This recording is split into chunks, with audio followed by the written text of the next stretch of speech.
What's going on, family? What's going on? What's going down? What's shaking? Welcome to another episode of Super Black Comic Book Reviews by Jonathan Soul.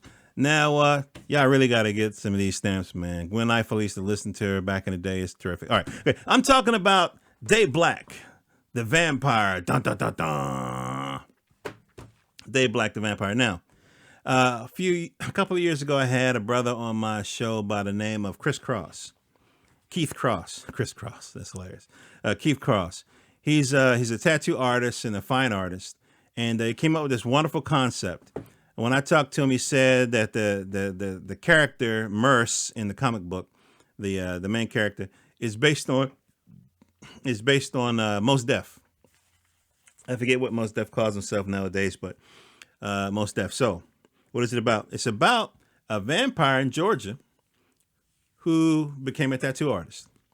So you might like, okay, all right. So the shop is only open at night. No, because he's in the town of DayBlack.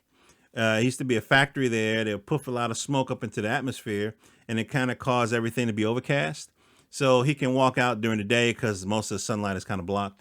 So that's where you get the name DayBlack. So why is this a groovy book? For two main reasons.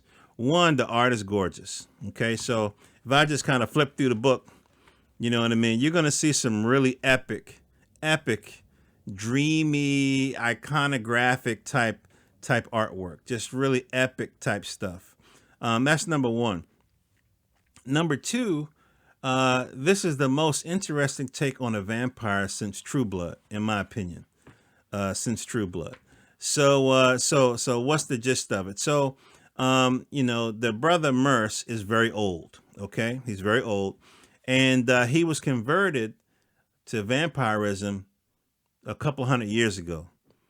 Part of me doesn't want to tell you everything because I want you to buy the book, but let's just say a couple hundred years ago. So he's been doing this for a minute. And so there was a time when he was a mercenary, right? There was a time when he was an astronaut. I don't know if astronaut smoking is a good thing, but hey, you only live once. So that's what Merce is doing. And so most recently, he became a tattoo artist. Now, he gets into some adventures because one, some crazy people come into the shop. Two, he has narcolepsy. You say narcolepsy? What's that? Narcolepsy is when you just fall asleep and you just like you just fall asleep. So the reason why I know something about narcolepsy is no, that's too much personal information. But anyway, so basically, long story short is that's what it's about. So there's some other things that come into play since this is a vampire. I guess I shared this with you. You might he's a vampire, he get his blood. This is how he gets his blood. His tattoo needle has a special contraption that actually, extricates the blood from his customers. So that way they don't have to bite nobody's neck necessarily, whatever. Now, do people get bit? Absolutely. Do some people die? Absolutely. But he has a smooth way to do it so he can kind of coexist, on a peaceful tip with the citizens or whatever. And this is the factory I was telling you guys about that they kept, blowing smoke in there. So there's a lot of stuff that goes on here. The artwork is gorgeous. It's mature, to be sure. This is definitely not a children's book. And like I said before, there's some really gorgeous art in here.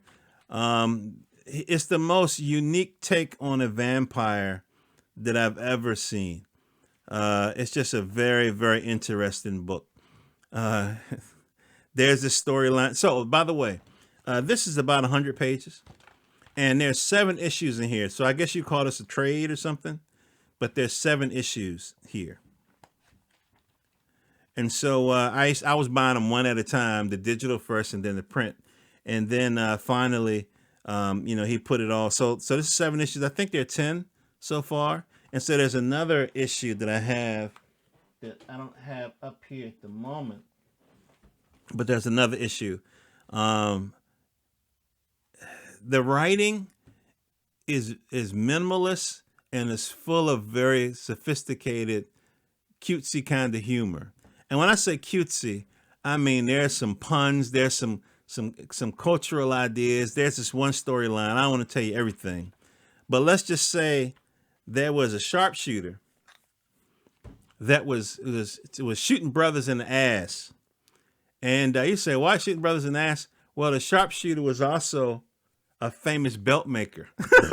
So I wouldn't go into it, but there's some reasons for that. And there's like a storyline in here about lawn care people and vampire hunters. I don't want to tell you the whole connection, but there's a connection there. Eskimo, walrus tusks. There's some shit going on like that. I can't tell you. It's the cleverest. There's a way that so Merce has narcolepsy, right? And so him being a vampire, he can't take straight medicine. It doesn't have an effect. But there's a way that he can take dope. I can't tell you everything. All I can tell you is you gotta have this book in your collection. When I talked to him, there was some really groovy stories that he had about, being a tattoo artist. And some of those have kind of made its way into the book. So the art is gorgeous. He if you go to keefcross.com, he has some prints that definitely belong up in some of our bedrooms or living rooms. The layout is just awesome. That's all I can tell you. It's the cleverest take on vampirism that I've ever seen. So you definitely owe it to yourself. Get this book. You can get it here. And last time I checked, you was able to buy it at this spot. Sometimes you can go to Amazon and get it. When I tell you guys buy a book, I'm telling you buy a book because a lot of times it'll be like a first printing or something, and it'll sell out. So this is what happened to this book. It sold out.